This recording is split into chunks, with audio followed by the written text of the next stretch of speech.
Good morning વિદ્યાર્થી મિત્રો. હવે આપણે પછીના ફકરા આપણે જોઈએ. ફકરા number 6, paragraph number 6. In fact the vav is slowly dedicated to Vishnu. આ ઈશ્વર વિષ્ણુ, ભગવાન વિષ્ણુના એ સાનિધ્યમાં આ વાવનું એવી રીતના બાંધકામ કરેલું છે. One can find Vishnu in different shapes. ભગવાન વિષ્ણુને અલગ અલગ આકારમાં એન્ડ પોસ્ચર્સ, અલગ અલગ રૂપમાં એ અહીંયા જોવા મળે છે. Most of them present Vishnu in his 10 different avatars. Vishnu ભગવાનના 10 જુદા જુદા અવતારો અહીંયા રચેલા છે. After Vishnu the next important statue is of Parvati. Vishnu ભગવાન પછીનું જે મહત્ત્વનું જે પ્રતિમા છે એ પાર્વતીનું છે. Nearly 15 galleries have the sculpture of Parvati.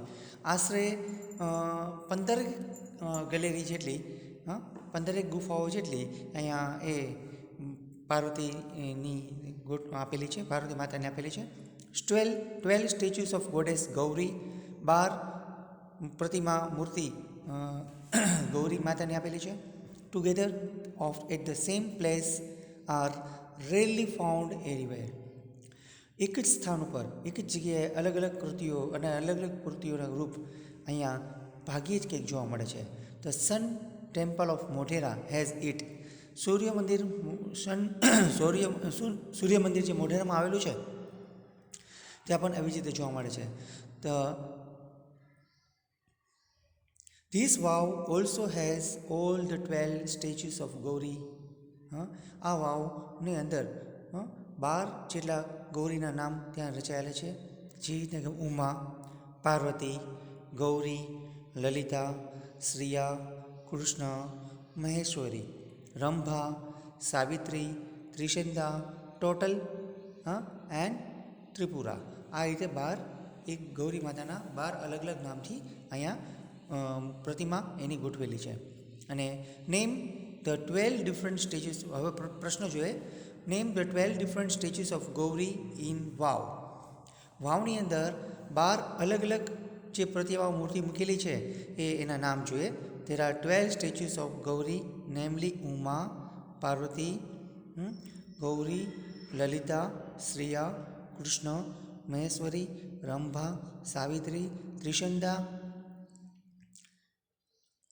Total and Tripura. મિત્રો, આ પ્રશ્નનો જવાબ જે બધા 12 દેવીઓના નામ આપેલા છે એ આપણે ફકરામાંથી જ જોઈને ઉપરથી નોંધ કરવાના રહેશે. બીજો પ્રશ્ન જોઈએ આપણે. To which god is vav dedicated. તો કયા ભગવાનને કારણે? તો the vav is dedicated to Vishnu. પ્રશ્નમાંથી જોઈને લખશું. The vav is dedicated to Vishnu. ત્રીજો પ્રશ્ન. How do sculpture present Vishnu. How do sculpture present Vishnu? The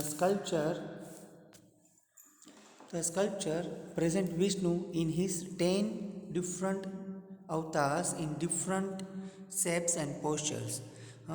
આપણે જોઈએ કે વિષ્ણુ ભગવાનની હાજરીના અહીંયા 10 જુદા જુદા અવતારો આપેલા છે અને તેના પ્રતિમા અને મૂર્તિઓ પણ અહીંયા આપેલી છે. Next question. How many galleries have the sculptures of Parvati.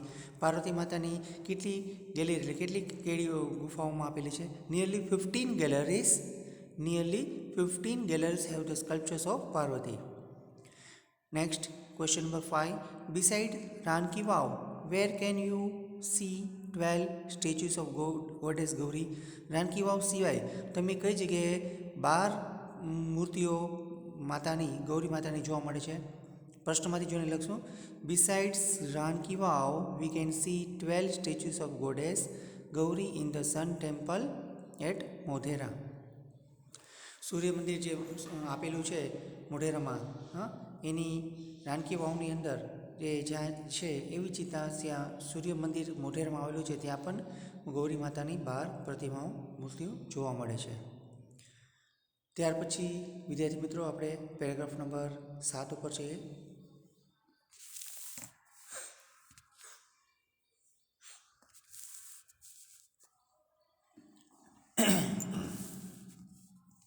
Paragraph number 7 શું કહેવા માગે છે?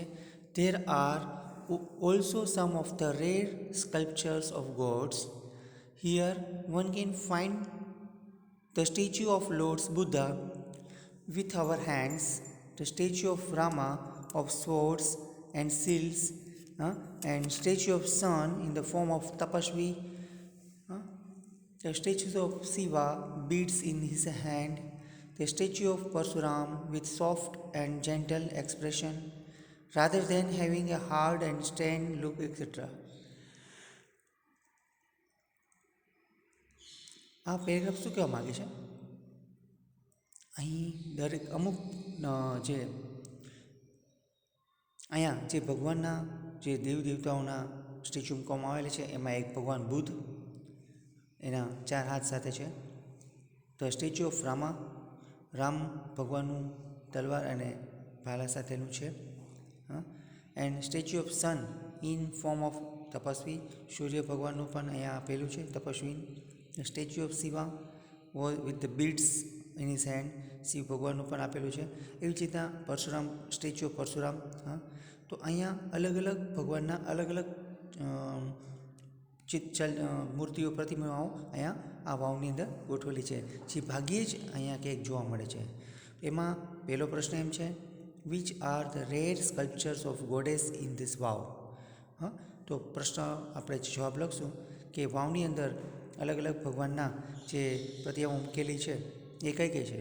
તો આપણે પ્રશ્નમાંથી જોઈને લખીએ, some of the rare sculpture are of lord Buddha with 4 hands, Lord Rama with swords and shield, sun in the form of Tapasvi, and Lord Shiva were beads in the hand.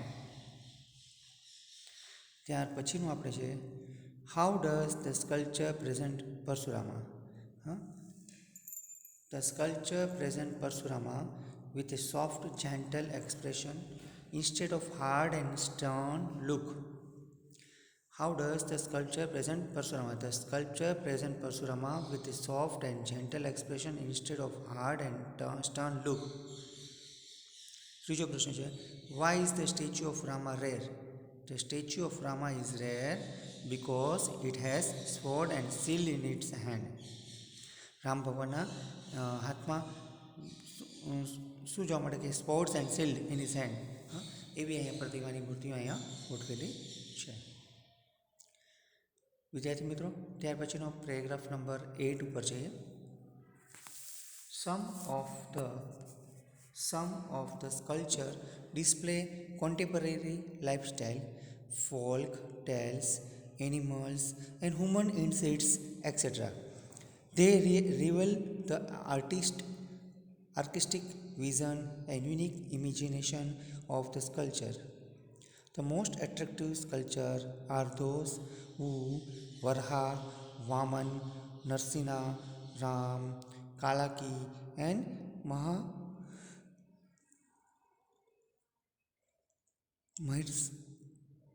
Mahishasur Mardini.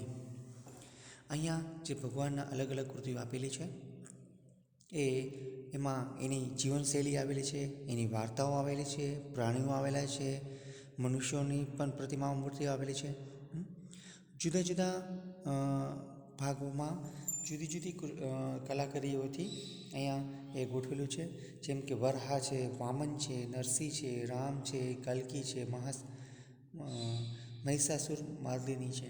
આ દરેક દેવી દેવતાઓ ભગવાનની કલાકૃતિઓની સાથે સાથે તેની જીવનશૈલી અને તેની વાર્તાઓ પણ ના આધારે અને પ્રાણીઓના, મનુષ્યોના આધારે પણ અહીંયા કલાકૃતિઓ બધી ગોઠવેલી છે.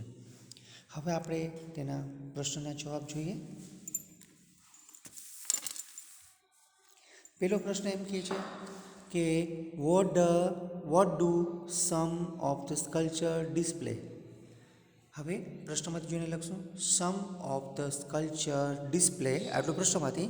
પછી ફકરામાં બીજી લાઈનમાં આપેલું છે કોન્ટેમ્પરરી લાઇફસ્ટાઇલ, ફોલ્ક ટેલ્સ, પછી animals and human incidents et cetera. આટલું બાકીનું 2 લાઈન ફકરામાંથી જોઈને લખશું આપણે. What do sculpture reveal? The sculpture reveal architect's vision and unique imagination of the sculpture.